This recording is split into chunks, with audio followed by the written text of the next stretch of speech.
ഈശോമിശിഹായ്ക്ക് സ്തുതിയായിരിക്കട്ടെ. ആദ്യം തന്നെ ദൈവമാതാവിനും പരിശുദ്ധ തിരുക്കുമാരനും നന്ദി പറയുന്നു. എൻ്റെ പേര് ആൻ്റണി തോമസ്. ഞാനിവിടെ അടുത്ത് ആലപ്പുഴ തത്തമ്പള്ളിയിൽ നിന്ന് തന്നെയാണ് വരുന്നത്. ഞാൻ ഇവിടെ പറയാൻ ഉദ്ദേശിക്കുന്നത് എൻ്റെ B2-ൻ്റെ സാക്ഷ്യം പറയാനാണ്, ഗോയിത്തെ പാസ്സായതിൻ്റെയും പോകുന്നതിനെയും കുറിച്ചുള്ളത്. ഞാൻ 2023 മാർച്ച് മാസം +2 പാസ്സാവുകയും അതിനെ തുടർന്ന് ജർമ്മൻ പഠിക്കാൻ ഉദ്ദേശിക്കുകയും ചെയ്തു. ജർമ്മൻ പഠിക്കാൻ ഏകദേശം എനിക്ക് 1 വർഷം എടുത്തു. അതായത് പിറ്റേ വർഷം 2024 ജൂണിലാണ് എനിക്ക് അടുത്തൊരു എക്സാം എഴുതാൻ സാധിച്ചു, B2-ൻ്റെ. അതിനിടയിൽ A1 A2 അതൊക്കെ എനിക്ക് പാസ്സാകാൻ സാധിച്ചു. അപ്പോൾ അപ്പോഴെല്ലാം അമ്മ എൻ്റെ അടുത്ത് പറയുമായിരുന്നു, നീ പഠിക്കുന്നതാണ് കാര്യത്തില്ല, B2 ഭയങ്കര ടഫായിരിക്കും, അതുകൊണ്ട് നീ മാതാവിനെയും പള്ളിയും ഒന്നും കൈവിടരുത്. അപ്പോൾ ഞാൻ പറയും, ഞാൻ എവിടെ ഇരുന്ന് പ്രാർത്ഥിച്ചാലും ഏകദേശം ഒരേപോലെ തന്നെയാണ്. കാരണം വീട്ടിൽ ഇരിക്കുന്നതും മാതാവ്, പള്ളി ഇരിക്കുന്നതും മാതാവ്, ഇവിടെ ഇരിക്കുന്നതും മാതാവ്. അപ്പോൾ ഞാൻ ആരോടോ പ്രാർത്ഥിച്ചാലും കേൾക്കുന്നത് ഒരാൾ തന്നെയല്ലേ എന്നൊരു മെൻറ്റാലിറ്റിയിലേക്ക് തന്നെ ഞാൻ പോയി. പക്ഷേ ഞാൻ പ്രതീക്ഷിച്ചിരുന്നതിലപ്പുറമായിരുന്നു B2. കാരണം എനിക്ക് കേരളത്തിൽ എവിടെയും സ്ലോട്ട് ലഭിച്ചില്ല. കിട്ടിയതാണെങ്കിൽ കൊൽക്കട്ടയിൽ. അവിടെ പോയി ഞാൻ പരീക്ഷ എഴുതി. അപ്പോഴും ഞാൻ കൃപാസനത്തിൽ തലേ ദിവസം വന്നു, പിന്നെ പോയി ജസ്റ്റ് പ്രാർത്ഥിച്ചതേ ഉള്ളൂ. ഒരു സാധാരണ പ്രാർത്ഥിക്കുന്നതൊക്കെ ഇവിടെ കൂട്ടുകാരനായിട്ട് വന്ന് പ്രാർത്ഥിച്ചിട്ട് ഞാൻ പോയി. കൊൽക്കട്ട പോയി പരീക്ഷ എഴുതി. ഞാൻ അത്യാവശ്യം നല്ല രീതിയിൽ തന്നെ എഴുതിയിട്ടാണ് തിരിച്ചു വന്നത്. പരീക്ഷ എഴുതി കഴിഞ്ഞപ്പോൾ തന്നെ ഞാൻ അമ്മയെടുത്ത് പറഞ്ഞു, അമ്മ ഞാൻ ഏകദേശം ഏതെങ്കിലും ഒരു സബ്ജക്റ്റിനെ ഞാൻ പാസ്സാകാതിരിക്കത്തുള്ളൂ, ബാക്കി രണ്ടും എനിക്ക് ഷുവറാന്ന് പറഞ്ഞു. പക്ഷെ കൃത്യം ഒരു 1.5 മാസം അല്ലെങ്കിൽ 1 മാസം കഴിഞ്ഞപ്പോൾ റിസൾട്ട് വന്നു. ഞാൻ എഴുതിയ 3നും ഞാൻ ഫെയിലാകുകയും ചെയ്തു. അത് ഏറ്റവും വിഷമമായത് എല്ലാത്തിനും 1 മാർക്ക് 2 മാർക്ക് എന്ന രീതിയിലാണ് ഞാൻ തോറ്റുപോയത്. ഒരു 5, 6, 8 ഒക്കെ ആണെങ്കിൽ ഞാൻ പിന്നെയും പോട്ടെ എന്ന് വിചാരിക്കും. കാരണം അത് ഞാൻ പഠിക്കാതിരുന്ന എന്ന രീതിയിലേക്ക് ഞാൻ എടുക്കും. പക്ഷേ ഇത് 1, 2 ഇതായപ്പോൾ എനിക്ക് കൂടുതൽ വിഷമമായി. അപ്പോൾ ഞാൻ അമ്മയോട് ചോദിച്ചു, അമ്മ ഇരുന്ന് എപ്പോഴും കൊന്തയില്ലെന്നല്ലേ, പിന്നെ എന്തുകൊണ്ട് എനിക്കത് ലഭിച്ചില്ല, ഞാനത് അമ്മയോട് എപ്പോഴും ദേഷ്യപ്പെടും. അപ്പോൾ അമ്മ എന്നോട് പറഞ്ഞു, നീ പോകാൻ നേരം നീ പറഞ്ഞതല്ലേ എവിടെ ഇരുന്നാലും അമ്മ മാതാവ് ഒന്നല്ലേ എന്ന് എന്നോട് പറയും. അപ്പോൾ അതിനെ തുടർന്ന് എനിക്ക് എൻ്റെ ജീവിതത്തിൽ ഒരുപാട് ചോദ്യങ്ങൾ ഉയരാൻ തുടങ്ങി. ഞാൻ പ്രാർത്ഥിക്കണോ വേണ്ടയോ എന്നുള്ള ചോദ്യങ്ങൾ ചോദിക്കാൻ തുടങ്ങി. അപ്പം എൻ്റെ ഒരു കൂട്ടുകാരനുണ്ട്, അവൻ ഇവിടെ വന്ന് ഉടമ്പടി എടുക്കുകയും അത് പാലിക്കുകയും കൃത്യമായിട്ട് പാലിക്കുകയൊക്കെ ചെയ്യുന്നുണ്ട്. അവൻ എന്നോട് പറഞ്ഞു, എടാ നീ പോയി ഉടമ്പടി എടുക്കുക, അപ്പോൾ ഏകദേശമൊക്കെ ശരിയാകും, ഒരു ജീവിതത്തിലൊരു താളം കിട്ടുമെന്ന് പറഞ്ഞു. അപ്പം ഞാൻ അവൻ്റെ വാക്കും പാലിച്ച് വേറൊരു കൂട്ടുകാരനുമായിട്ട് എൻ്റെ അതേപോലെ തന്നെ ജർമ്മൻ പഠിക്കുന്ന ഒരുത്തിനുമായിട്ട് ഞാൻ ഇവിടെ വന്ന് ഉടമ്പടി എടുത്തു. ആ ഉടമ്പടി എടുക്കുന്ന ക്ലാസ്സിലും അവർ കുറേ നിബന്ധനകളൊക്കെ പറയുന്നുണ്ടായിരുന്നു. രാവിലെ 5:30 എണീക്കണം, നന്മ പ്രവർത്തികളൊക്കെ ചെയ്യണം, എല്ലാ ദിവസവും പള്ളിയിൽ പോകണം എന്നൊക്കെ പറയുമായിരുന്നു. പക്ഷേ ഞാനത് അവിടെ ഇരുന്ന് ആലോചിച്ചു, ഈ 5:30 എണീക്കുക എന്നൊക്കെ പറയുന്നത് നല്ല രീതിയിൽ ഉറക്കക്ഷീണമൊക്കെ കാണും. പിന്നെ ഞാൻ കിടന്ന് എണീക്കുന്നത് ഒരു 6:30 ആ ഒരു റേഞ്ചിലേക്കൊക്കെ ആയിരിക്കും. അപ്പോൾ ഈ 5:30 കൃത്യം അലാറം വെച്ച് എണീക്കുന്നത് എനിക്കൊരു തലവേദന എടുക്കുന്നൊരു സംഭവമാണ്. അപ്പോൾ അതിനിടയിൽ കൂടെ തന്നെ പുള്ളി പറഞ്ഞു, നിങ്ങൾക്കിത് പാലിക്കാൻ താല്പര്യമുള്ളവർ മാത്രം ഇരിക്കുക, അല്ലാത്തവർക്ക് എഴുന്നേറ്റ് പോകാം എന്ന രീതിയിലേക്ക് ഒരു ഓപ്ഷൻ വെച്ചു. അപ്പം ഞാനും എൻ്റെ ഒരു കൂട്ടുകാരനും വിചാരിച്ചു, ഞങ്ങൾ രണ്ടും വിചാരിച്ചത് ഏകദേശം ഒരേപോലെയൊക്കെ തന്നെയാണ്, എണീറ്റ് പോകാം, ഇത് പറ്റത്തില്ല, ഇനി നമ്മളിത് കണ്ടിന്യൂ ചെയ്തിട്ട് ഇടയ്ക്ക് വെച്ച് ബ്രേക്ക് ചെയ്ത് കഴിഞ്ഞാൽ അത് നമ്മൾ വിചാരിക്കുന്നതിലപ്പുറമായിട്ട് തിരിച്ച് ലഭിക്കും എന്ന് മനസ്സിലായിരുന്നു. അപ്പോൾ ഈ മൂന്നാമത്, അതായത് ആദ്യം ഉടമ്പടി എടുത്തവൻ പറഞ്ഞു, എടാ ഞാനും ഇങ്ങനെ തന്നെയാണ് ആദ്യം വിചാരിച്ചത്, പക്ഷേ നീ ഇത് എടുത്തു കഴിയുമ്പോൾ നിനക്ക് അത് കുഴപ്പമില്ല, നീ അത് കറക്റ്റ് ഫോളോ അപ്പ് ചെയ്തോളൂ എന്ന് പറഞ്ഞു. അപ്പോൾ ഞാനത് ചെയ്തു, ഉടമ്പടി എടുത്ത് ഞാൻ വൈകിട്ട് വീട്ടിൽ വന്നപ്പോൾ തന്നെ ഞാനൊരു അപ്ലൈ ചെയ്തിട്ടുണ്ടായിരുന്നു കുറച്ച് മാസങ്ങൾക്ക് മുന്നേ കൊച്ചിയിലേക്കൊരു എക്സാമിന് വേണ്ടി. അത് പരീക്ഷ എഴുതുന്നവർക്ക് മനസ്സിലാകും, കേരളത്തിലൊരു എക്സാമിന് സ്ലോട്ട് ലഭിക്കുക എത്രത്തോളം പാടുള്ളതെന്ന് മനസ്സിലാകും. പ്രത്യേകിച്ച് ഇതിൻ്റെ ഇടയിലുള്ള ഇതൊക്കെ കാരണം നമുക്ക് കേരളത്തിലങ്ങനെ ലഭിക്കത്തില്ല മിക്കവർക്കും തന്നെ. അപ്പോൾ എനിക്ക് അമ്മ മാതാവിൻ്റെ കൃപയാൽ എനിക്ക് ലഭിക്കുകയും ചെയ്തു. കൊച്ചിയിൽ എക്സാം എഴുതി ഞാൻ സെപ്റ്റംബറിൽ തന്നെ. ആ സെപ്റ്റംബറിലും ഞാൻ ഒക്ടോബറിലും എഴുതി എക്സാം, രണ്ടായിട്ട് തന്നെ എഴുതി. അപ്പോൾ ഈ ഒക്ടോബർ മാസം ഇവിടെ ജപമാല റാലി ഉണ്ടായിരുന്നു. അപ്പം അമ്മച്ചി എന്നോട് പറഞ്ഞു, നീ ജപമാല റാലി പോകണമെന്ന് പറഞ്ഞു. അപ്പോഴും ഞാൻ പറഞ്ഞു, നടക്കണം, പറ്റില്ല, എനിക്ക് കാല് വയ്യാതെ വരുമെന്നൊക്കെ ഞാൻ പറഞ്ഞു. അപ്പോൾ എൻ്റെ ആൻറ്റിയും പറഞ്ഞു, എടാ നീ ഇങ്ങനെ വിചാരിക്കരുത്, നീ ഇതിന് പോകണം, നിൻ്റെ വീടിൻ്റെ അടുത്തല്ലേ, കുറച്ചും കൂടെ നടന്നാൽ പോരെന്ന് ചോദിച്ചു.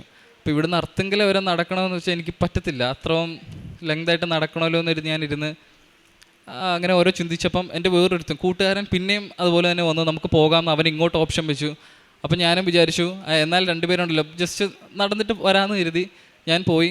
പക്ഷേ ഞാൻ ആ ജപമാല റാലിയിൽ ഞാൻ സംസാരിച്ചില്ല ശരിക്കും. ഞാൻ അതിൽ കൊന്ത തന്നെ ചൊല്ലി മാതാവിനെ സ്തുതിച്ചുകൊണ്ട് തന്നെ പോയി. ജപമാല റാലി കഴിഞ്ഞപ്പോൾ എനിക്ക് വിചാരിച്ചത്രയും വേദനയൊന്നും എനിക്ക് ഉണ്ടായിരുന്നില്ല. ഈ റാലി കഴിഞ്ഞ് 3-4 ദിവസം കഴിഞ്ഞപ്പോൾ എനിക്ക് ആദ്യം എഴുതിയ എക്സാമിൻ്റെ റിസൾട്ട് വന്നു. ഞാൻ വിചാരിച്ചതിലപ്പുറമായിട്ട് എനിക്ക് പാസ്സാകാൻ സാധിച്ചു. 2 പരീക്ഷ ഞാൻ അങ്ങനെ പാസ്സായി. അപ്പോൾ അത് കഴിഞ്ഞപ്പോൾ ഞാൻ വിചാരിച്ചു ഈ 2 പരീക്ഷ പാസ്സാക്കിയ മാതാവ് സ്വാഭാവികമായിട്ടും അടുത്ത 2 പരീക്ഷ ഒക്ടോബറിൽ തന്നെ എഴുതിയ പരീക്ഷ പാസ്സാക്കുമെന്ന് ഞാൻ വിചാരിച്ചു. പക്ഷെ അങ്ങനെ ഇരുന്നപ്പോൾ എനിക്ക് തെറ്റിപ്പോയി. ആ 2 പരീക്ഷയും എനിക്ക് ആ കൊൽക്കട്ടയിൽ എഴുതിയ അതേ സ്കോറിൽ തന്നെ ഞാൻ തോറ്റു പോവുകയും ചെയ്തു. 1-2 പിന്നെ 1-2 തന്നെ അങ്ങനെ ആകുകയും ചെയ്തു. പിന്നെ ഞാൻ എന്താ ഞാൻ പറയുക, പിന്നെ ഞാൻ ഒരുമാതിരി ഒരു ലൈഫിലേക്ക് തന്നെ പോയി. കൃത്യം മാതാവ് എന്താ ഇങ്ങനെ ചെയ്തേ എന്നൊരു തോട്ടിലേക്ക് തന്നെ പിന്നെയും പോയി. അപ്പോഴും അമ്മ എൻ്റെ അടുത്ത് പറഞ്ഞു, നീ ഉഴപ്പി, നീ 5:30 എണീറ്റില്ല, കാരുണ്യപ്രവർത്തികൾ ചെയ്തില്ല, പള്ളിയിൽ പോയില്ല, അങ്ങനെ തന്നെ ഇത് റിപ്പീറ്റായിട്ട് തന്നെ പറഞ്ഞു. അപ്പോൾ അമ്മയുടെ ശല്യം കൃത്യമായിട്ട് പറയുകയാണെങ്കിൽ അമ്മയുടെ ശല്യം സഹിക്കാതെ തന്നെ ഞാൻ വന്ന് ഉടമ്പടി പുതുക്കി. ഈ ഡിസംബർ ജാനുവരിയിലൊന്നും സ്ലോട്ട് അങ്ങനെ കിട്ടില്ല, ഈ ഹോളിഡേ ഒക്കെ ആയത് കാരണം അങ്ങനെ വെയിറ്റ് ചെയ്തു. ഞാൻ ഫെബ്രുവരിയിലെങ്കിലും എനിക്ക് കൊച്ചിയിലേക്ക് തന്നെ പിന്നെയും കിട്ടി. ഞാൻ അവിടെ പോയി പരീക്ഷ എഴുതുകയും 2 എണ്ണം എഴുതി. ആ കൃത്യം 2 എണ്ണം കൃത്യം 1 മാസം കഴിയുമ്പോൾ തന്നെ ഞാൻ പാസ്സാവുകയും ചെയ്തു. പാസ്സായി കഴിയുമ്പോൾ അടുത്ത വലിയ കടമ്പയെന്ന് പറയുന്നത് നമുക്കൊരു ഏജൻറ്റിനെ സമീപിക്കുകയും ഒരു ഷൂളിലേക്ക് നമുക്ക് ഒരു കോൺട്രാക്റ്റ് ലഭിക്കുകയും ചെയ്യുന്നതാണ്. ജർമ്മൻ പഠിക്കുന്ന വിദ്യാർത്ഥികളെ സംബന്ധിച്ച് പരീക്ഷ പാസ്സാകുന്നതിനെക്കാട്ടി ഏറ്റവും പാടാണ് ഒരു ഇൻ്റർവ്യൂ പാസ്സായി നമ്മളെ സീറ്റ് ലഭിക്കുക എന്നുള്ളത്. പ്രത്യേകിച്ച് ഇപ്പോഴത്തെ ഒരു സിറ്റുവേഷനിൽ നമ്മുടെ ഇന്ത്യൻ സ്റ്റുഡൻസിന് അത് ഭയങ്കര പാടായിട്ടുള്ള കാര്യമാണ്. അപ്പോൾ ഞാനിങ്ങനെ ഇരുന്നപ്പോൾ എൻ്റെ ഞാൻ പഠിച്ച അവിടെ തന്നെ പോയ 2 കുട്ടികൾ പോയ അതേ ഒരു ഏജൻറ്റ് ഞാൻ സമീപിക്കുകയും പേപ്പർ വർക്ക് നടത്തുകയും ചെയ്തു. പുള്ളി പറഞ്ഞു, പൈസ ഒന്നും വേണ്ട, ആഫ്റ്റർ കോൺട്രാക്റ്റ് കിട്ടിയതിന് ശേഷം മാത്രം പൈസ കൊടുക്കാവുന്ന രീതിയിൽ തന്നെ ഞങ്ങൾ പോയി. പക്ഷേ ഒരിതായിട്ട് വന്നത്, ഞാൻ സെപ്റ്റംബർ മാസത്തേക്ക് ഇൻടേക്കിലേക്കാണ് ഞാൻ കൊടുത്തത്. എനിക്ക് ജൂലൈ അവസാനത്തോടെ എനിക്ക് കോൺട്രാക്റ്റ് ലഭിക്കുകയും പക്ഷേ വിസയുടെ കാലതാമസം കാരണം എനിക്ക് വിസയ്ക്കുള്ള സ്ലോട്ട് ലഭിച്ചില്ല. കാരണം ഓഗസ്റ്റിലേക്കുള്ള ഫുൾ സ്ലോട്ടൊക്കെ ഫില്ലായി പോയത് കാരണം എനിക്ക് വിസയ്ക്കുള്ള സ്ലോട്ടും ലഭിച്ചില്ല. പിന്നെയുള്ള ഓപ്ഷൻ വന്നത് എനിക്ക് സെപ്റ്റംബർ പകുതിയോടെ വിസയ്ക്കുള്ള സ്ലോട്ട് കിട്ടുമെന്ന് പറഞ്ഞു. അപ്പോൾ ഞാനത് പുള്ളിയോട് ഡിസ്കസ് ചെയ്തപ്പോൾ പുള്ളി പറഞ്ഞു, നീ വേണമെങ്കിൽ ഷൂളയ്ക്ക് ഒരു മെയിൽ അയച്ചു കൊടുക്കുക, അവർ ഓക്കെ ആണെങ്കിൽ നിനക്ക് അങ്ങനെ പോകാമെന്ന് പറഞ്ഞു. ഞാൻ ഷൂളയ്ക്ക് മെയിൽ അയച്ചു. അപ്പോഴും ഞാൻ അമ്മ മാതാവിനോട് പ്രാർത്ഥിച്ചു. അപ്പോഴാണ് ഞാൻ ശരിക്കും പ്രാർത്ഥിച്ചത്. അതായത് ഈ കോൺട്രാക്റ്റ് ലഭിച്ചു കഴിഞ്ഞാൽ പിന്നെ ഞാൻ അധികം പ്രാർത്ഥിക്കാറൊന്നുമില്ല. പിന്നെ വിസ കിട്ടും, പോകാം എന്നൊരു മെൻറ്റാലിറ്റിയിലേക്ക് തന്നെ ഞാൻ പിന്നെയും പോയി. ഞാൻ സ്കൂളിലേക്ക് മെയിൽ അയച്ചപ്പോൾ അവർ എൻ്റെ അടുത്ത് പറഞ്ഞു, കൃത്യം 14 ദിവസം, അതായത് യൂഷ്വലി എല്ലാ ജർമ്മൻ സ്കൂളും അങ്ങനെയാണ് തരാറ്, 14 ദിവസത്തേക്ക് നിനക്ക്, അതായത് സെപ്റ്റംബർ 14-ാം തീയതിക്കുള്ളിൽ നിനക്ക് ഇവിടെ വരുന്ന രീതിയിൽ നിനക്ക് വരാം, അല്ലെങ്കിൽ കോൺട്രാക്റ്റ് ടെർമിനേറ്റ് ചെയ്ത് അടുത്ത വഴി നോക്കാമെന്ന് പറഞ്ഞു. അപ്പം ഞാൻ പിന്നെയും അങ്ങനത്തെ ഒരു മെൻറ്റാലിറ്റിയിലേക്ക് ഞാൻ പോവുകയും ചെയ്തു. പിന്നെയും അതുപോലെ തന്നെ മാതാവിനോട് ഞാൻ ചോദ്യങ്ങൾ ചോദിക്കുകയും എന്താണ് എനിക്ക് മാത്രം ഇങ്ങനെ ലഭിക്കുക എന്നൊക്കെ ഞാൻ ചോദിച്ചു. അപ്പോഴും അമ്മച്ചി എൻ്റെ അടുത്ത് കൃത്യം ഒരു മാതാവിനെ പോലെ എൻ്റെ അമ്മച്ചി എൻ്റെ അടുത്തിരുന്ന് ഇപ്പോഴും പറയും, നീ കൊന്തയില്ലെന്നില്ല, നീ ആരെയോ കാണിക്കാൻ വേണ്ടി അല്ലെങ്കിൽ ആരെയോ ബോധിപ്പിക്കാൻ വേണ്ടിയാണ് നീ എല്ലാം ചെയ്യുന്നത്, നീ നിനക്ക് വേണ്ടി ഒന്നും ആത്മാർത്ഥമായിട്ട് ചെയ്യുന്നില്ല എന്ന് പറഞ്ഞു. അപ്പം അങ്ങനെ ഇരുന്നപ്പം ഈ ആദ്യം പറഞ്ഞ ഏജൻറ്റ് തന്നെ എന്നെ പിന്നെ സമീപിക്കുകയും നിനക്ക് ഡിസംബറിലേക്ക് നിനക്കൊരു കോൺട്രാക്റ്റ് ഞാൻ തരാമെന്ന് പറയുകയും ചെയ്തു. ഏപ്രിൽ ഇൻടേക്കിലേക്കുള്ളത് 2 ഇൻടേക്കാണുള്ളത്, സെപ്റ്റംബർ ആൻഡ് ഏപ്രിലേക്കുള്ള ഇൻടേക്കിലേക്ക് കോൺട്രാക്റ്റ് നിനക്ക് ജാനുവരി 29 നീ വിസയുടെ സ്ലോട്ട് എടുത്തോ, ആ സമയത്തിനുള്ളിൽ ഞാൻ നിനക്ക് കോൺട്രാക്റ്റ് അയച്ചു തരാമെന്ന് പറഞ്ഞു. ഞാൻ പുള്ളിയുടെ വാക്കും കേട്ട് കൃത്യം അത്യാവശ്യം നല്ല പൈസയ്ക്ക് തന്നെ സ്ലോട്ട് ബുക്ക് ചെയ്യുകയും ചെയ്തു. പക്ഷേ ഈ 29 പുള്ളി എനിക്ക് അയച്ചു തന്നില്ല. പിന്നെയും ഞാൻ വിഷമമായി, കാരണം എൻ്റെ മുന്നിൽ കൂടെ 2 ഇൻടേക്കാണ് കടന്നു പോവുക. അത് ഒരാളെ വിശ്വസിച്ചുകൊണ്ട് മാത്രം എൻ്റെ 2 ഇൻടേക്ക് കടന്നു പോവുക എന്ന് പറയുന്നത് തന്നെ ഇത് സ്റ്റുഡൻസിനെ സംബന്ധിച്ച് അറിയാം എത്ര വിഷമത്തോളം ഇരിക്കുന്നതെന്ന്. ഈ കുറേ പേര് പറയും ജർമ്മൻ ലാംഗ്വേജ് പാസ്സായി 1 വർഷത്തിനകം കയറിപ്പോയില്ലെങ്കിൽ നമുക്ക് വിസ റിജക്ഷൻ കിട്ടുമെന്ന് പറയും. അതിൻ്റെ ടെൻഷൻ ഒരു ഭാഗത്ത്, ഈ 2 ഇൻടേക്ക് കൺമുന്നിൽ കൂടെ കടന്നു പോകുന്ന ടെൻഷൻ വേറൊരു ഭാഗത്ത്. അപ്പം അങ്ങനെ ഇരുന്നപ്പോൾ എന്നെ പഠിപ്പിച്ച എൻ്റെ മിസ്സ് നിരന്തരം എന്നെ സമീപിക്കുകയും പുള്ളിക്കാരി അതിന് വേണ്ട ഇൻസ്ട്രക്ഷൻസൊക്കെ നൽകുകയും ചെയ്തു. പുള്ളിക്കാരി വഴി എനിക്കൊരു ചങ്ങനാശ്ശേരിയിലുള്ളൊരു ഏജൻസിയുടെ നമ്പർ തരികയും ചെയ്തു. പക്ഷേ അതിനിടയ്ക്ക് പുള്ളി എനിക്കൊരു ഉറപ്പ് തരുന്നില്ല. ഞാൻ കോൺടാക്ട് ചെയ്തപ്പോൾ പുള്ളി എന്നോട് പറയുന്നത്, നിനക്ക് ഭാഗ്യമുണ്ടെങ്കിൽ കിട്ടും, കാരണം എൻ്റെ കയ്യിലെ സ്ലോട്ടെല്ലാം ഫില്ലായി പോയി, എന്ത് ചെയ്യണമെന്ന് എനിക്കറിയില്ല, നീ വേറെ ഇത് നോക്കിക്കോ എന്നൊരു ഓപ്ഷൻ എനിക്കും തന്നു. അപ്പം അങ്ങനെ ഇരുന്ന സമയത്ത് മെയ് മാസം ഇന്ത്യയിലേക്ക് കൊണ്ടുപോകാമെന്ന് പറഞ്ഞ് കോഴിക്കോടുള്ളൊരു ഏജൻസി എന്നെ സമീപിക്കുകയും ആ സമയത്ത് നമുക്ക് വേറൊന്നും ചിന്തിക്കാൻ പറ്റത്തില്ല, കാരണം അതൊരു ഫേക്കാണോ അതോ ശരിക്കും ഉള്ളതാണോ ഇല്ലാത്തതാണോ എന്നുള്ള മെൻറ്റാലിറ്റിയിൽ നമ്മൾ പോകത്തില്ല. കാരണം എത്രയും അടുത്തുള്ള ഇന്ത്യയിലേക്ക് നമ്മൾ പോവുക എന്നൊരിത് മാത്രമേ നമ്മുടെ കയ്യിലുള്ളൂ. അങ്ങനെ ഞാൻ കൊടുത്തു. പക്ഷേ ആ ആ ഏജൻസി കൃത്യമായിട്ട് വാക്ക് പാലിച്ചില്ല. ഞാൻ എംപ്ലോയറിന് ഇൻ്റർവ്യൂ പാസ്സായി, പക്ഷേ ഷൂളയുടെ ഇൻ്റർവ്യൂ ഞാൻ ഫെയിലാകുകയും ചെയ്തു. പിന്നെ എനിക്കൊരു ഇൻ്റർവ്യൂ അവർ അറേഞ്ച് ചെയ്ത് തന്നിട്ടില്ല. ഏകദേശം 65,000 രൂപയോളം ഞാൻ അവർക്ക് കൊടുത്തിട്ടുണ്ടായിരുന്നു. റീഫണ്ട് ചോദിച്ചാൽ അവർ തരത്തില്ല. അങ്ങനത്തെ ഒരു സിറ്റുവേഷൻ. പിന്നെയും ഞാൻ ഡൗണായി പോയി, പ്രാർത്ഥിക്കത്തില്ല, അങ്ങനത്തെ ഒരു ഇതിലേക്ക് പോയി. അപ്പം ഞാൻ തന്നെ ഇത്തവണ അമ്മ എൻ്റെ അടുത്ത് പറഞ്ഞില്ല, അമ്മ എൻ്റെ അടുത്ത് പള്ളിയിൽ പോകാൻ പറഞ്ഞില്ല, അങ്ങനെയൊന്നും എൻ്റെ അടുത്ത് പറഞ്ഞില്ല. അങ്ങനെ ഇരുന്നപ്പോൾ ഞാൻ തന്നെ സ്വയമായിട്ട് തീരുമാനിച്ച് അമ്മ മാതാവിനോട് പ്രാർത്ഥിച്ച് ഉടമ്പടി പുതുക്കാൻ ഞാൻ അമ്മയോട് പറഞ്ഞു. ഉടമ്പടി പുതുക്കാൻ ഞാൻ പോയി കഴിഞ്ഞ് വൈകിട്ട് ഇവിടെ വന്ന് പ്രാർത്ഥിക്കുകയും ചെയ്തപ്പോൾ അമ്മ എന്നോട് പറഞ്ഞു, നീ ഇത്തവണ പോകും, ഈ ആദ്യം പറഞ്ഞ ചങ്ങനാശ്ശേരി എന്ന് പറഞ്ഞ ഏജൻറ്റ് തന്നെ നിന്നെ കൊണ്ടുപോകാൻ സഹായിക്കും, നീ പേടിക്കേണ്ട, പ്രാർത്ഥിച്ചോളാൻ പറഞ്ഞു. ഞാൻ പ്രാർത്ഥിച്ചു. അപ്പം അമ്മ എന്നോട് പറഞ്ഞു, നീ കുമ്പസാരിക്കണം. ഞാനൊരു ദർശനത്തിലൂടെ കണ്ടു, നീ കുമ്പസാരക്കൂടിൻ്റെ അവിടെ ഈശോയും നിൻ്റെ തൊട്ടിപ്പുറത്തെ മാതാവും നിൽക്കുന്നതായി ഞാൻ കണ്ടു. അപ്പം നീ എന്തായാലും തീർച്ചയായിട്ടും പോയി കുമ്പസാരിക്കണം. നീ ഇത്ര നാൾ കുമ്പസാരിക്കുന്നുണ്ടെങ്കിൽ 5 മിനിറ്റത്തെ കുമ്പസാരമല്ല, നീ ചെയ്തു പോയ തെറ്റുകളെല്ലാം പറഞ്ഞ് നല്ലൊരു കുമ്പസാരം നടത്തണമെന്ന് പറഞ്ഞു. ഞാൻ അമ്മയുടെ വാക്കും കേട്ടു. പിറ്റേ ദിവസം തന്നെ കുമ്പസാരിച്ചു. ആ കുമ്പസാരിച്ച് കഴിഞ്ഞപ്പോൾ തന്നെ അമ്മ എന്നോട് പറഞ്ഞു, നാളെ നമുക്ക് പോയി അച്ഛൻ്റെ ബ്ലെസ്സിങ് മേടിക്കാമെന്ന് പറഞ്ഞു. ഞാനും പറഞ്ഞു, ഓക്കെ അമ്മച്ചിയുടെ ബ്ലെസ്സിങ് ഞാൻ തന്നെ മേടിക്കാമെന്ന് പറഞ്ഞു. ഞാൻ ബ്ലെസ്സിങ് മേടിക്കാൻ ഡ്രസ്സ് ഏകദേശം ഇട്ട് പുറത്തേക്ക് ഇറങ്ങിയപ്പോൾ തന്നെ എൻ്റെ ചങ്ങനാശ്ശേരിയുള്ള ഏജൻറ്റ് എനിക്ക് കോൺട്രാക്റ്റ് അയച്ചു വന്നിട്ട് പറഞ്ഞു, നീ ഇത് സൈൻ ചെയ്തോ, നിനക്ക് പോകാനുള്ളതൊക്കെ ഏകദേശം ഞാൻ വഴി ശരിയാക്കിയിട്ടുണ്ട്, നീ എംപ്ലോയറിന് അതൊന്നും നോക്കണ്ട, നീ എനിക്ക് കോൺട്രാക്റ്റ് ലഭിച്ചതുകൊണ്ട് നീ സൈൻ ചെയ്ത് എനിക്ക് അയച്ചു തരാൻ പറഞ്ഞു. അപ്പോഴും ഞാൻ അമ്മയോട് പറഞ്ഞു. അമ്മ പറഞ്ഞു, ഇനി എന്തെങ്കിലും ചെയ്യുന്നതിന് മുന്നേ നമുക്ക് പ്രാർത്ഥിക്കാമെന്ന് പറഞ്ഞു. ഞങ്ങൾ രണ്ടുപേരും പ്രാർത്ഥിച്ചു. അപ്പോൾ എനിക്ക് കിട്ടിയ അമ്മ ഒരു ദൈവവചനം വായിച്ചു. അതിൽ കിട്ടിയത്, അമ്മയ്ക്ക് കിട്ടിയ വചനം എന്ന് പറയുന്നത്, നിൻ്റെ പാപങ്ങളെല്ലാം ക്ഷമിച്ചിരിക്കുന്നു, ഇനിമേൽ പാപം ചെയ്യാതെ നീ പോവുക എന്നൊരു വചനഭാഗമാണ് കിട്ടിയത്. അതനുസരിച്ച് ഞാൻ അത് കോൺട്രാക്റ്റ് സൈൻ ചെയ്ത് കൊടുത്തു. ഇവിടെ വന്ന് അച്ഛൻ്റെ ബ്ലെസ്സിങ് മേടിച്ചു, കാശ് രൂപം ലഭിച്ചു. അത് കഴിഞ്ഞ് കൃത്യം 2-3 ദിവസത്തിനകം തന്നെ എനിക്ക് കോൺട്രാക്റ്റ് ലഭിച്ചു. അതിനുശേഷം 2 ഇൻ്റർവ്യൂസ് ഉണ്ടായിരുന്നു, അത് ഞാൻ പാസ്സാവുകയും ചെയ്തു. പിന്നെ കൃത്യം ജൂൺ 3-ാം തീയതിയിലേക്ക് എനിക്ക് ബാംഗ്ലൂർ VFSലേക്ക് സ്ലോട്ട് ലഭിക്കുകയും ഞാൻ വിസയ്ക്ക് പോവുകയും ചെയ്തു. വിസയ്ക്ക് പോകുമ്പോഴും എൻ്റെ കയ്യിൽ ടെൻഷൻ ഉണ്ടായിരുന്നു. കാരണം ഞാൻ പാസ്സായി 1 വർഷമായി. ജർമ്മൻ ലാംഗ്വേജിന് 1 ഇയർ വാലിഡിറ്റി എന്ന് പറയുന്നവരുണ്ട്, അങ്ങനെ വാലിഡിറ്റി ഇല്ല എന്ന് പറയുന്നവരുണ്ട്, റിജക്ഷൻ കിട്ടിയവരുണ്ട്, എൻ്റെ അറിവിൽ തന്നെ റിജക്ഷൻ കിട്ടാത്തവരുണ്ട്. അപ്പം എനിക്ക് 2 റിസ്ക് ഉണ്ട് എൻ്റെ മുന്നിൽ. അതായത് ഒന്ന് വിസ റിജക്ഷൻ കിട്ടിക്കഴിഞ്ഞാൽ എനിക്ക് ഇത്തവണ പോകാൻ പറ്റത്തില്ല. അങ്ങനത്തെ ഒരു ഇതിലേക്കാണ് ഞാൻ പോയത്. കാരണം എനിക്ക് അറിയാമല്ലോ, ഏകദേശം ഇത്രയും 2 ഇന്ത്യക്ക് മുന്നിൽ കൂടെ കടന്നുപോയി. പിന്നെ ഒരു ഇന്ത്യക്കുള്ളത്, അത് വിസ റിജക്ഷൻ്റെ പേരിൽ 1 ഇയർ വാലിഡിറ്റി ഉള്ള പേരിൽ അത് പിന്നെയും മുടങ്ങുമോ എന്നുള്ളൊരു ടെൻഷൻ ഉണ്ടായിരുന്നു. അല്ലെങ്കിൽ ഞാൻ പിന്നെയും ജർമ്മൻ എക്സാം എഴുതണം. ഈ പിന്നെയും ജർമ്മൻ എക്സാം എഴുതുമ്പം അത് കുറേ കൂടി ടഫായിരിക്കും. എഴുതിയവർക്കറിയാം, ഓരോ മാസം കഴിയുന്തോറും അവരിതിൻ്റെ ടെസ്റ്റിൻ്റെ വാല്യൂ കൂട്ടിക്കൊണ്ടേയിരിക്കും. അപ്പം അങ്ങനെ ഇരുന്നു. ഞാൻ പ്രാർത്ഥിച്ചു. വിസയ്ക്ക് പോകുന്നതിന് മുന്നേ ഇവിടെ നിന്ന് എല്ലാ ആഴ്ചയും ഞങ്ങൾ വന്നിരുന്ന് പ്രാർത്ഥിക്കുമായിരുന്നു. ഏതെങ്കിലും ഒരു സൈഡിൽ ഒരു 6:30 ഇവിടുത്തെ പരിശുദ്ധ കുർബാനയ്ക്ക് ശേഷമായിരിക്കും ഞങ്ങളിവിടെ വരുന്നത്. ഞാൻ അമ്മയും വന്നിരുന്ന് കൊന്തയിലും. അപ്പോഴും അമ്മ എന്നോട് പറയും, നീ പൊക്കോ, വിസയ്ക്ക് തന്നെ പൊക്കോ, നിനക്ക് വിസ അടിച്ച് കൈ കിട്ടും, നീ സന്തോഷത്തോടെ എൻ്റെ മുന്നിൽ വരികയും ചെയ്യുമെന്ന് പറഞ്ഞു. അപ്പോഴും ഞാൻ പറഞ്ഞു, അമ്മ എനിക്ക് 1 ഇയറിൻ്റെ ഒരു പ്രശ്നമുണ്ട്, ചിലവർ പറയുന്നുണ്ട് അങ്ങനെ വരും, ചിലവർ പറയുന്നു അങ്ങനെ ഇല്ല, എനിക്ക് ഏതാ വിശ്വസിക്കേണ്ടതെന്ന് എനിക്ക് അറിയത്തില്ല എന്ന് പറഞ്ഞു. അപ്പോൾ അമ്മച്ചി എന്നോട് പറഞ്ഞു, നീ പേടിക്കണ്ട, നീ പൊക്കോ, അമ്മ മാതാവിനെ വിശ്വസിച്ച് നീ പൊക്കോ, നീ പോകാൻ നേരം നിൻ്റെ കയ്യിൽ ഉപ്പും എണ്ണയും കരുതുക എന്ന് പറഞ്ഞു. ഞാൻ ബാംഗ്ലൂർ VFSൽ പോയി, കുഴപ്പങ്ങളില്ല, കഴിഞ്ഞപ്പോൾ തന്നെ ഞാൻ അമ്മേനെ വിളിച്ചു, അമ്മ കുഴപ്പമൊന്നുമില്ല, ഡോക്യുമെൻറ്റിന് വില ആദ്യം കുഴപ്പമില്ല എന്ന് പറഞ്ഞു. തിരിച്ചു വന്നു. കൃത്യം 15-ാമത്തെ ദിവസം എനിക്ക് ജർമ്മനിലേക്കുള്ള വിസ അടിച്ച് കൈ കിട്ടുകയും ചെയ്തു. അപ്പോഴും എനിക്ക് വിശ്വാസമില്ലായിരുന്നു. കാരണം എന്ന് വെച്ചാൽ ഈ 1 ഇയർ ആയിട്ടുള്ളത് എങ്ങനെ എനിക്ക് കിട്ടും എന്നൊരു ടെൻഷൻ അപ്പോഴും ഉണ്ടായിരുന്നു. അപ്പോഴും ഞങ്ങളിവിടെ എല്ലാ ആഴ്ചയും വന്നിരുന്ന് പ്രാർത്ഥിക്കും. അപ്പോഴും അമ്മ എൻ്റെ അടുത്ത് ആദ്യം പറഞ്ഞ കാര്യങ്ങൾ തന്നെ പറയും, നിനക്ക് ലഭിക്കും, നീ സന്തോഷത്തോടെ നിൻ്റെ അടുത്ത് വന്നിരിക്കുകയും ചെയ്യുമെന്ന് പറഞ്ഞു. അത് ഞാൻ കേട്ടു. അമ്മച്ചി പറയുന്നതും കേട്ടു.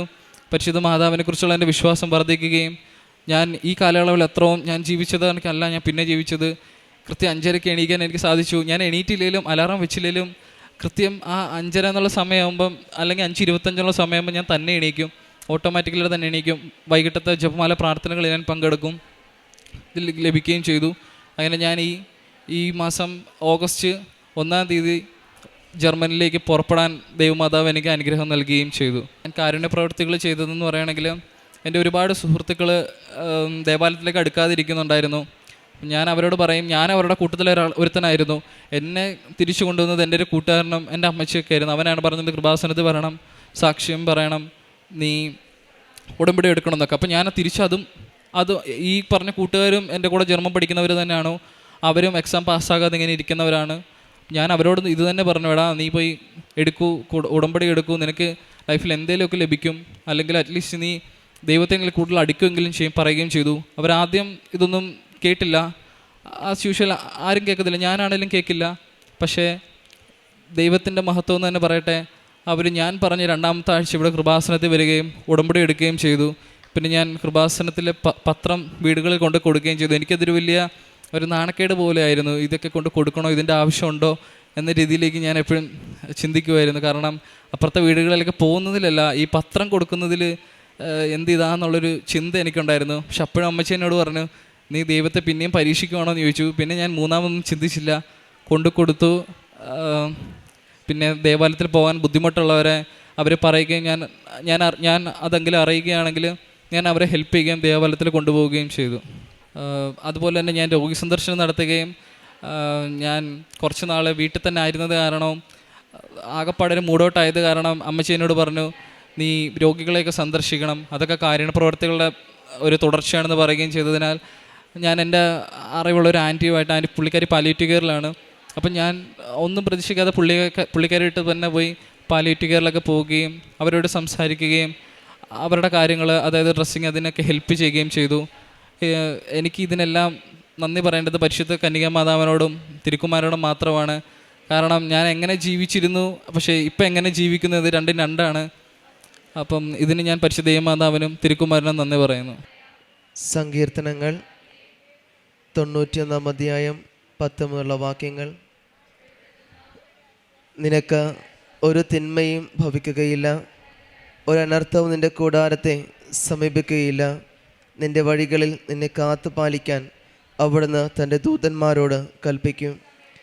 പരിശുദ്ധ അമ്മയുടെ പ്രത്യക്ഷീകരണ സാക്ഷിയായിട്ട് ആൻ്റണി തോമസ് തൻ്റെ അനുഭവ സാക്ഷ്യം നമുക്ക് മുമ്പിൽ പങ്കുവെക്കുകയായിരുന്നു. ആൻ്റണി തോമസിൻ്റെ സാക്ഷ്യത്തിൽ നമുക്ക് പൂർണ്ണമായിട്ടും മനസ്സിലാക്കാനായിട്ട് സാധിക്കുക ഉടമ്പടിയോട് എപ്രകാരം ചേർന്ന് നിൽക്കണമെന്നും, അതുപോലെ തന്നെ ഉടമ്പടി എടുത്തു കഴിഞ്ഞാൽ എനിക്കതിൽ ജീവിക്കാൻ സാധിക്കുമെന്നുള്ള ഒരു ചിന്തയോട് കൂടിയാണ് ഉടമ്പടിയിലേക്ക് കടന്നു വരികയൊക്കെ ചെയ്യുന്നത്. കാരണം അത് പ്രാർത്ഥിക്കണോ വേണ്ടയോ, അതോടൊപ്പം തന്നെയാണെങ്കിൽ പ്രാർത്ഥിക്കുന്നത് ഓരോ മാതാവിനോട് തന്നെയുള്ള ഒരു ചിന്താഗതിയുടെ കൂടെയാണ് കടന്നു വരികയൊക്കെ ചെയ്യുന്നത്. എന്നാൽ അത് പൂർണ്ണമായിട്ടും പരിശുദ്ധ അമ്മയിലേക്ക് തന്നെ കൂടുതലായിട്ട് അടുപ്പിക്കുകയായിരുന്നു. കൃപാസനത്തിൽ നിന്ന് ഉടമ്പടി എടുക്കുവാനും തന്നെ മെറിറ്റിൽ ആശ്രയിക്കാതെ കണ്ട് പരിശുദ്ധം നൽകുന്ന കൃപയിലേക്ക് ആശ്രയിക്കാനുള്ള ഒരു ബോധ്യത്തിലേക്ക് ഈ മകൻ കടന്നു വരികയൊക്കെ ചെയ്തു. തുടർന്നാണെങ്കിലും ഓരോ കാര്യങ്ങളും പരിശുദ്ധ അമ്മയോട് ചേർന്ന് കൊണ്ട് ചെയ്യുമ്പോഴും, പക്ഷേ തന്നെ ജീവിതത്തിൽ താൻ ചെയ്യേണ്ട ഉത്തരവാദിത്തങ്ങളിൽ അത് കുറവ് സംഭവിക്കുമ്പോഴും അത് പൂർണ്ണമായിട്ടും തടസ്സങ്ങളിലൂടെ ആണെങ്കിലും ഒരു ചെറിയ ബുദ്ധിമുട്ടിലേക്ക് കൊണ്ടുപോയെങ്കിലും പരിശുദ്ധ അമ്മ അത് നേടിക്കൊടുക്കുകയും ചെയ്തത് പൂർണ്ണമായിട്ടും പരിശുദ്ധ അമ്മയിലൂടെ ഈശോയിലേക്ക് ഈ മകനെ പൂർണ്ണമായിട്ടും എത്തിക്കുക എന്ന് തന്നെയായിരുന്നു. കാരണം പരീക്ഷയിൽ 1-2 മാർക്കിന് ഫെയിലാകുമ്പോഴത്തേക്കുമാണെങ്കിലും, വിസ സംബന്ധമായ കാര്യങ്ങളാണെങ്കിലും, അത് ഏജൻറ്റ് കണ്ടുമുട്ടുമ്പോഴാണെങ്കിലും, പല വിധത്തിലുള്ള തടസ്സങ്ങൾ കടന്നു വരുമ്പോഴും അത് പൂർണ്ണമായിട്ട് പരിശുദ്ധ അമ്മയോട് കൂടുതൽ ചേർന്നുകൊണ്ട് മുമ്പോട്ട് പോകുവാനായിട്ടായിരുന്നു ഈ മകനെ കൂടുതലായിട്ട് ഒരുക്കുകയും ചെയ്തത്. അതുകൊണ്ട് ഫലമാണ് പൂർണ്ണമായിട്ട് പ്രതിസന്ധികളുണ്ടാകുമ്പോഴും അതിനെ കൂടുതലായിട്ട് തരണം ചെയ്യുവാനായിട്ടും തന്നെ ജീവിതത്തെ കുമ്പസാരിച്ചൊരുങ്ങിയിട്ടാണെങ്കിലും പൂർണ്ണമായിട്ടൊരു ഒരുക്കത്തോടുകൂടി കാര്യങ്ങൾ ചെയ്യുവാനായിട്ട് ഈ അൾത്താരയ്ക്ക് മുമ്പിൽ ഈ മകനെ പ്രാർത്ഥനാക്കുകയും ചെയ്യുന്നത് പൂർണ്ണമായിട്ടും ഉടമ്പടിയിലൂടെ ഈ മകനെ പരിശുദ്ധ അമ്മയ്ക്ക് തിരുക്കുമാരനും കൂടുതലായിട്ട് ആവശ്യമുണ്ട് എന്നുള്ള മനസ്സിലാക്കി തരികയാണ് ഈ ഒരു സാക്ഷ്യത്തിൽ നമുക്ക് മനസ്സിലാക്കാൻ സാധിക്കുക. അതുകൊണ്ട് തന്നെയാണ് ഈ മകൻ്റെ സാക്ഷ്യം നമുക്ക് പൂർണ്ണമായിട്ട് മനസ്സിലാക്കി സാധിക്കുന്നത്. പൂർണ്ണമായിട്ടും ഒരു ദൈവിക ആശ്രയത്തിലേക്ക് കടന്നു വരുവാനായിട്ട് ഈ മകനെ പരിശുദ്ധ അമ്മ ഉടമ്പടിയിലൂടെ അനുഗ്രഹിക്കുക ചെയ്തത്. അതുകൊണ്ട് തന്നെയാണ് തനിക്ക് പോകാനുള്ള കടമ്പകളുടെ ബുദ്ധിമുട്ടുകളുണ്ടായിട്ടും അത് തരണം ചെയ്തുകൊണ്ട് മുമ്പോട്ട് പോകുവാനുള്ള ഒരു ആത്മീയ ബലം ഈ മകനെ നൽകി അനുഗ്രഹിക്കുക ചെയ്തത്. ഇനി മുമ്പോട്ടുള്ള ഈ മകൻ്റെ യാത്രയിൽ പരിശുദ്ധ അമ്മയുടെ പ്രതീക്ഷണ സാക്ഷികളായിട്ട് ഇനിയും മാറ്റട്ടെ നമുക്ക് പ്രാർത്ഥിക്കാം. ഒപ്പം നമ്മളെയും പരിശുദ്ധ അമ്മയുടെ പ്രതീക്ഷണ സാക്ഷികളായിട്ട് ഈ അൾത്താരയിൽ ഉയർത്തട്ടെ എന്നും നമുക്കും പ്രാർത്ഥിക്കാം. അത്യപൂർവ ദൈവാനുഭവങ്ങൾ ഇനി നിങ്ങൾക്കും സ്വന്തം. ഈ യൂട്യൂബ് ചാനൽ ഇതുവരെ സബ്സ്ക്രൈബ് ചെയ്തിട്ടില്ലെങ്കിൽ ഇപ്പോൾ തന്നെ സബ്സ്ക്രൈബ് ചെയ്യുക. ഈ വീഡിയോ ഇപ്പോൾ തന്നെ നിങ്ങളുടെ സുഹൃത്തുക്കൾക്ക് ഷെയർ ചെയ്തുകൊണ്ട് കർത്താവിൻ്റെ പ്രേക്ഷിതരാകുക.